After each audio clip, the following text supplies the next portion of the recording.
ಆಗ್ತಾಯಿಲ್ಲ. ಬಟ್ ಸುಮ್ಮನೆ 2 ತಾಸು ಆಯ್ತು ನೋಡಿ ಇದೇ ಚೇರಲ್ಲಿ ಕೂಡ ಇಲ್ಲೇ ಕುಂತಿದ್ದೀನಿ. ಬಟ್ಟೆ ಹೊಲಿಯೋದು ಅಷ್ಟು ಬಿದ್ದಾವ, ಅಲ್ಲಿ ಕಟಿಂಗ್ ಮಾಡಿ ಇಟ್ಟಿದ್ದೀನಿ ಅಷ್ಟು. ಏನಾದರೂ ನಾಷ್ಟ ತಿಂದು ಹೊಲಿಬೇಕು ಬಟ್ಟೆ ಅಂದರೆ ಹೊಲಿಯೋಕೆ ಎದ್ದೇಳಕ್ಕೆ ಮನಸ್ಸಾಗ್ತಾಯಿಲ್ಲ. ಹಂಗೆ ಬೋರ್ ಆಗ್ತಾಯಿದೆ, ಬೇಜಾರು. ಯಾಕೆ ಒಂದೊಂದು ಸಲ ಈ ರೀತಿ ಆಗುತ್ತೋ ಗೊತ್ತಾಗೋಂಗಿಲ್ಲ. ಬಟ್ ಏನು ಮಾಡಬೇಕಂದ್ರೆ ಈಗ ಏನಾರು ಮಾಡ್ಕೋಬೇಕು, ನಾಷ್ಟಾಗಿ ಮಾಡ್ಕೊಂಡು ನಾಷ್ಟ ಮಾಡಬೇಕು. ಅದಕ್ಕೆ ಎಷ್ಟೊತ್ತೈತೆ ಎದ್ದು ನಾಷ್ಟ ಮಾಡಬೇಕಂತನೂ ಅಂದ್ಕೊಳಕತ್ತೀನಿ, ಆಗ್ತಾಯಿಲ್ಲ. ಬಟ್ಟೆ ಆದರೆ ಹೊಲಿಬೇಕು ಅಂತ ಅನ್ಲಕತ್ತೀನಿ, ಅದನ್ನು ಆಗ್ತಾಯಿಲ್ಲ. ಸುಮ್ಮನೆ ಕುಂತೀನಿ, ಇನ್ನು ಎಷ್ಟೊತ್ತು ಕೂಡ್ತೀನೋ ಗೊತ್ತಿಲ್ಲ. ಈ ರೀತಿ ಆಗುತ್ತೆ ನನಗೆ ಒಂದೊಂದು ಸಲ, ಏನು ಮಾಡ್ಬೇಕಂತ ಗೊತ್ತಾಗೋಂಗಿಲ್ಲ. ಎಲ್ಲ ವಿಪರೀತ ಮನಸ್ಸಿಗೆ ಸುಮ್ಮನೆ ಬೇಜಾರಾಗಿ ಹೋಗ್ಬಿಡುತ್ತೆ, ಮೂಡ್ ಆಫ್ ಆಗೋಗುತ್ತೆ. ಹಂಗಾಗಿ ಸುಮ್ಮನೆ ಕುಂತೀನಿ ನೋಡಿ. ಇಷ್ಟೊತ್ತನ ಯಾರು ನಾಷ್ಟ ಮಾಡಲ್ಲ, ಏನು ಮಾಡಲ್ಲ. ನಾನಂತೂ 2 ಸಲ ಟೀ ಕುಡ್ತಿದ್ದೀನಿ. ಬೆಳಗ್ಗೆ ಅಥವಾ ಒಂದು ಸಲ ಟೀ ಕುಡ್ತೀನಿ, ಒಂದು ಸಲ ಕಾಫಿ ಕುಡ್ತಿದ್ದೀನಿ. ಆಯಿತು, ಕುಂತು ಬಿಟ್ಟಿದ್ದೀನಿ ಸುಮ್ಮನೆ. ಏನು ಮಾಡಬೇಕಂತ ಗೊತ್ತಾಗಲ್ಲ, ಯಾಕೆ ಮನಸ್ಸಿಗೆ ಬೇಜಾರಾಗ್ತದೆ ಅಂತಲೂ ಅರ್ಥ ಆಗೋಂಗಿಲ್ಲ.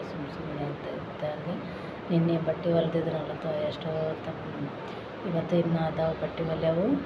ಆದರೆ ಹೊಲಿಬೇಕು, ದಿವಸ ಬಟ್ಟೆ ಹೊಲ್ದು ಭಾಳ ಬೇಜಾರು, ಬೋರ್ ಆಗ್ಲಿಕ್ಕತ್ತೆ. ಎಲ್ಲೇನು ದೂರ ಟ್ರಿಪ್ ಹೋಗ್ಬೇಕು ಸೌದತ್ತಿಗೆ ಅನ್ಲಕತ್ತೀನಿ, ಅದನ್ನು ಆಗ್ತಾಯಿಲ್ಲ. ಒಂದು ಸಲ ಸೌದತ್ತಿಗೆ ಹೋಗ್ಬಂದ್ರೆ ಮನಸ್ಸು ಖುಷಿ ಇರುತ್ತೆ. ಹೋಗ್ಬೇಕು ಅನ್ಲಕತ್ತೀನಿ ಸೌದತ್ತಿಗೆ, ಆಗಲೇ ಹೊಂಟಾಗ. ಹಾಗಾಗಿ ಏನು ಮಾಡಬೇಕು, ತಾಯಿ ಎಲ್ಲಮ್ಮನ ಆಶೀರ್ವಾದ ಪಡ್ಕೊಂಡು ಬರಬೇಕಲ್ಲ ಅಂತ ಅನ್ಲಕತ್ತೀನಿ. ಆ ತಾಯಿ ಯಾವತ್ತು ಕರೆಸ್ಕೊಂಡು ಯಾವತ್ತು ನಮಗೆ ದರ್ಶನ ಕೊಡ್ತಾಳೋ ಗೊತ್ತಿಲ್ಲ. 2 ವರ್ಷ ಆಯ್ತು ನಾವು ಸೌದತ್ತಿ ಹಾದಿಗೆ ಹೋಗಿಲ್ಲ. ಬಟ್ ಮನೆ ಗಡ್ಬಣ್ಣಾಗ ಒಟ್ಟು ಸೌದತ್ತಿಗೆ ಹೋಗಿಲ್ಲ. ತಾಯಿಗೆ ದರ್ಶನ ಮಾಡಬೇಕು, ಅವಾಗ ಸ್ವಲ್ಪ ಮನಸ್ಸು ನಿರಾಳ ಆಗುತ್ತೆ. ಹೋಗಿ ಬರ್ಬೇಕಂತ ಅನ್ಲಕತ್ತೀನಿ. ಯಾವತ್ತು ತಾಯಿ ಕರೆಸ್ಕೊತಾಳೋ, ಆಶೀರ್ವಾದ ಯಾವತ್ತು ಕೊಡ್ತಾಳೋ ಗೊತ್ತಾಗ್ತಾಯಿಲ್ಲ. ಬಟ್ ಏನು ಮಾಡಬೇಕು, ಬಟ್ಟೆ ಹೊಲಿಯೋದಾಗ ಬಿಜಿ ಇದ್ದಾಗ ಬಟ್ಟೆ ಹೊಲಿಯೋದು ಎಂಥ ಕೆಲಸ ಅಂದರೆ ಏನು ಭೀ ಇರಲ್ಲಕ್ಕ ಮನ್ಯಾಗ. ಫಂಕ್ಷನ್ ಇರ್ಲಕ್ಕ, ಏನು ಇರಲ್ಲಕ್ಕ. ಈಗ ಬೇರೆಯವರು ಅವ್ರ ಬಟ್ಟೆ ಹಾಕಿ ಹೋಗಿರ್ತಾರೆ, ಅವ್ರ ಬಟ್ಟೆ ಅರ್ಜೆಂಟ್ ಹೊಲಿದು ಕೊಡಬೇಕು. ಹಂಗೆ ಸಂದರ್ಭ ಬರ್ತದೆ ಒಂದೊಂದು ಸಲ. ಟೈಲರಿಂಗ್ ಕೆಲಸನೇ ಹಂಗೆ ಇರ್ತದೆ, ಏನು ಮಾಡೋಕ್ಕಾಗಲ್ಲ. ಮಾಡಿರಿ, ಈಗ ಹೊಲಿತೀನಿ ಬಟ್ಟೆ ಅಂತಿಗೆಸು. ಅದಕ್ಕೆ ಒಂದು ವೀಡಿಯೋ ಲಾಂಗ್ ವೀಡಿಯೋ ಹಾಕ್ಬೇಕಂತ. ಯಾಕಂದರೆ ಇದು ಒಂದು ಯೂಟ್ಯೂಬ್ದಾಗ ಸೇರಿ ರಾಮ ಏನೋ ಅಂತ ಏನೂ ಆಗ್ಲಿಕ್ಕತ್ತಿಲ್ಲ. 2 ವರ್ಷ ಆಯಿತು. ಬಟ್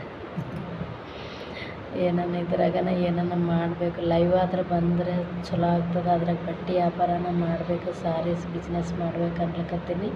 ಅದು ಲೈವ್ ಕೂಡ ಓಪನ್ ಆಗ್ತಾಯಿಲ್ಲ. ಎಷ್ಟು ಜನ ಆಗಿದ್ದಾರೆ ಸಬ್ಸ್ಕ್ರೈಬರ್, 650 ಜನ ಸಬ್ಸ್ಕ್ರೈಬರ್ ಆಗಿದ್ದಾರೆ. Watch time 1K watch time ಆಗಿದೆ, ಅಂದ್ರೆ ಭೀ ಲೈವ್ ಓಪನ್ ಆಗ್ತಾಯಿಲ್ಲ. ಯಾಕಂತ ಗೊತ್ತಾಗ್ತಾಯಿಲ್ಲ. ಮೊದಲೆಲ್ಲ ಸ್ವಲ್ಪ 1 ವರ್ಷ ಬ್ಯಾಕ್ ಮಾಡಿದ್ದೆಲ್ಲ ನಾನು.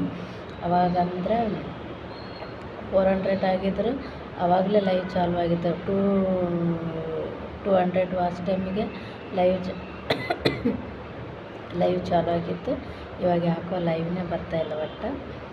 ಅದನ್ನು ಬಂದರೆ ಸ್ವಲ್ಪ ಸೀರೆ ಬಿಸ್ನೆಸ್ಸು ಆನ್ಲೈನ್ ವ್ಯಾಪಾರ ಮಾಡಬೇಕಂತ ಸ್ಟಾರ್ಟ್ ಮಾಡ್ಬೇಕನ್ಲಕ್ಕಂದ್ರೆ ಎಲ್ಲ ನಿಮ್ಮ ಆಶೀರ್ವಾದ ಇರಬೇಕು. ನೀವುಗಳು ಸಪೋರ್ಟ್ ಮಾಡಿದ್ರೆ ಎಲ್ಲ ಆಗುತ್ತೆ. ಇಲ್ಲಾಂದರೆ ಅಷ್ಟೇ ಜೀರೋ ಆಗಿ ಕುಂತ್ಬಿಡ್ತೀವಿ ಮೂಲೆಗೆ. ಮಾಡಬೇಕು, ಏನಾದರೂ ಜೀವನದಲ್ಲಿ ಕೆಲಸ ಮಾಡಬೇಕು, ಪ್ರಯತ್ನ ಮಾಡಬೇಕು, ಕಷ್ಟಪಡಬೇಕು ಅಂದ್ರೆ ಎಲ್ಲ ನಮ್ಮದು ದಾರಿ ಬಂದಿದ್ದಕ್ಕನ, ಭೂಮಿಗೆ ಬಂದಿದ್ದಕ್ಕನ ಏನಾರ ಒಂದು ಸಾಧನೆ ಮಾಡ್ತೇವಂದರೆ ನಮಗೂ ಒಂದು ಗೌರವ ಇರುತ್ತೆ. ಒಂದು ಒಳ್ಳೆಯದ ಹೆಸರು ಕೀರ್ತಿ ಸಂಪಾದಿಸ್ಕೊಂಡು ಹೋಗ್ಬೇಕು ಶಿವನ ಹತ್ರ. ಅದೇ ನನ್ನ ಆಸೆ ಕೂಡ, ನನ್ನ ಭಾವನೆನೂ ಹಾಗೆ ಇದೆ. ಯಾಕಂದರೆ ಒಳ್ಳೆಯದು ಮಾಡಬೇಕು. ಏನಾದರೂ ನಮ್ಮ ಪರಮಾತ್ಮ ಕಳಿಸಿದನು ಭೂಮಿಗಂದರೆ ಏನಾದರೂ ಒಳ್ಳೆಯದು ಮಾಡೇ ಹೋಗ್ಬೇಕು. ನಾವು ಸತ್ತೋದ್ರೆ ಭೀ ನಮಗೆ ಎಂದು ನೆನೆಸಪ್ಲೇ ಇರಬೇಕು, ಮರಿಬಾರ್ದು. ಆ ರೀತಿ ಸಾಧನೆ ಮಾಡಬೇಕು ಏನಾದರೂ. ಹಂಗೆ ನಾನು ಆ ಥರನೇ ಮಾಡಬೇಕಂತ ನನ್ನ ಕನಸು, ಗುರಿ. ನೋಡೋಣ ಏನೇನಾಗುತ್ತೆ ಅಂತ ನೋಡಬೇಕು. ಓಕೆ, ಎಲ್ಲರಿಗೂ ನಮಸ್ಕಾರ. ಸಪೋರ್ಟ್ ಮಾಡಿ, ಲೈಕ್ ಮಾಡಿ, ವಿಡಿಯೋಸ್ ಶೇರ್ ಮಾಡಿ, ಸಪೋರ್ಟ್ ಮಾಡಿ. ನನಗೆ ತುಂಬ ಸಪೋರ್ಟ್ ಮಾಡಿ. ಯಾಕಂದರೆ ನನಗೆ ಮನೆಯಲ್ಲಿ ಕುಂತು ಏನಾದರೂ ವ್ಯಾಪಾರ ಮಾಡಬೇಕು, ಟೈಲರಿಂಗ್ ಮಾಡಬೇಕು ಹುಡುಗಿಯರಿಗೆ ಟ್ರೈನಿಂಗ್ ಕೊಡಬೇಕು. ಎಲ್ಲ ಹುಡುಗಿಯರಿಗೆ ಯಾರು ಟೈಲರಿಂಗ್ ಕಲಿತೀನಿ ಅಂತಾರಲ್ಲ ಎಲ್ಲ ಹುಡುಗಿಯರಿಗೆ ಟ್ರೈನಿಂಗ್ ಕೊಡ್ತೀನಿ. ನನ್ನ ಹತ್ರ ಬಂದವ್ರಿಗೆ ಯಾರಿಗೆ ಒಳ್ಳೆ ಕಳಿಸೋದಿಲ್ಲ ನಾನು. ಅವರಿಗೆ ಅಟ್ಲೀಸ್ಟ್ ಫೀಸ್ ಇಲ್ಲ ಅಕ್ಕ, ಎಷ್ಟು 6,000 ಕೊಡೋಕ್ಕಾಗಲ್ಲ, ನಮ್ಗೆ ಕಡಿಮೆ ಕೊಡ್ತೀವಿ, 5,000 ಕೊಡ್ತೀವಿ, 4,000 ಕೊಡ್ತೀವಿ ಅಂಥವ್ರಿಗೂ ಕಲಿಸಿದ್ದೀನಿ. ಯಾಕಂದರೆ ಬಡವರು ಇರ್ತಾರೆ, ಶ್ರೀಮಂತರು ಇರ್ತಾರೆ, ಮಧ್ಯವರ್ಗದವ್ರು ಇರ್ತಾರೆ, ಎಲ್ಲರಿಗೂ ನೋಡ್ಕೊಂಡು ಹೋಗ್ಬೇಕಲ್ಲ. ಏನೂ ಇಲ್ಲ ಅಂದ್ರೂ ಫ್ರೀಯಾಗಿ ಟೈಲರಿಂಗ್ ಕಲಿಸಿದ್ದೀನಿ. ನನಗದು ಹೆಮ್ಮೆ ಇದೆ ತುಂಬ. ಯಾಕಂದರೆ ಎಲ್ಲರೂ ಕೆಲಸ ಕಲಿತೀವಿ ಅಂದರೆ ಅವ್ರಿಗೆ ಆಗಿಲ್ಲ, ಅವ್ರಿಗೆ ಕಲ್ಸೋಕ್ಕಾಗಿಲ್ಲ, ಅವ್ರ ಮನೆಗೆ ತಂದೆ ಏನೋ ಒಂದು ಬಡತನ ಸಂಸಾರದಿಂದ ಆಗಲಿಲ್ಲ ಅಂದರೆ ನನ್ನ ಬಳಿ ಬಂದರೆ ನಾನು ಖಂಡಿತವಾಗ್ಲೂ ಇಲ್ಲ ಅನ್ನೋದಿಲ್ಲ, ಕಲಿಸ್ತೀನಿ, ಕಲಿಸಿದ್ದೀನಿ ಕೂಡ.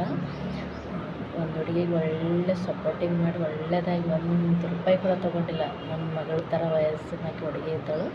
ಆಕೆ ತುಂಬ ಚೆನ್ನಾಗಿ ನನ್ನಂಗೆ ಟೇಲರ್ ಸೂಪರ್ ಬಟ್ಟೆ ಹೊಲಿಬೇಕಾಕಿ. ಆ ರೀತಿ ಮಾಡಿದ್ದೀನಿ. ಆ ಹುಡುಗಿ ಗುಲ್ಬರ್ಗದಾಗ ಆದಾಳ, ಈಗ ಹೋಗಿ ಚೆನ್ನಾಗಿ ಹೊಲಿತಾಳೆ. ಈಗ ಹಾಗೆ ನಾನು ಸಪೋರ್ಟ್ ಮಾಡ್ತೀನಿ ಕೂಡ. ಯಾಕಂದ್ರೆ ನನಗೂ ಸಪೋರ್ಟ್ ಮಾಡಿದ್ದಾರೆ ಬೇರೆಯವರು. ನನಗೂ ಟೈಲರಿಂಗ್ ವಿಷಯದಾಗ ತುಂಬಾ ಸಪೋರ್ಟ್ ಮಾಡಿದ್ದಾರೆ. ಹಂಗಾಗಿ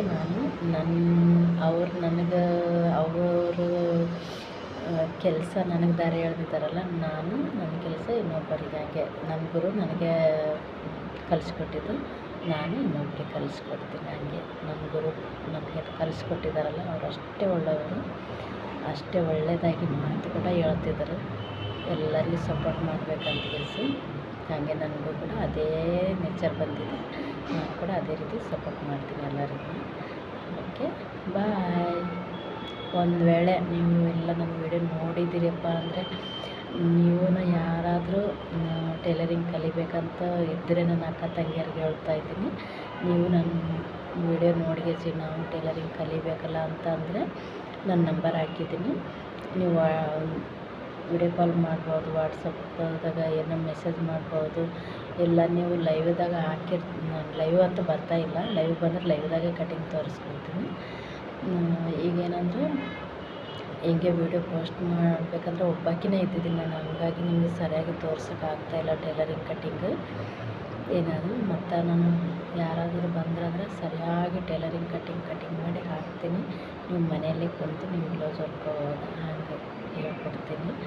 ಅನ್ಲಕತ್ತೀನಿ ಖರೆ ಆಗ್ಲಕತ್ತಿಲ್ಲ. ಆ ರೀತಿ ಏನು ಮಾಡಬೇಕು, ಎಲ್ಲ ಬ್ಯಾಕ್ ಸಪೋರ್ಟ್ನೇ ಇರಬೇಕಲ್ಲ.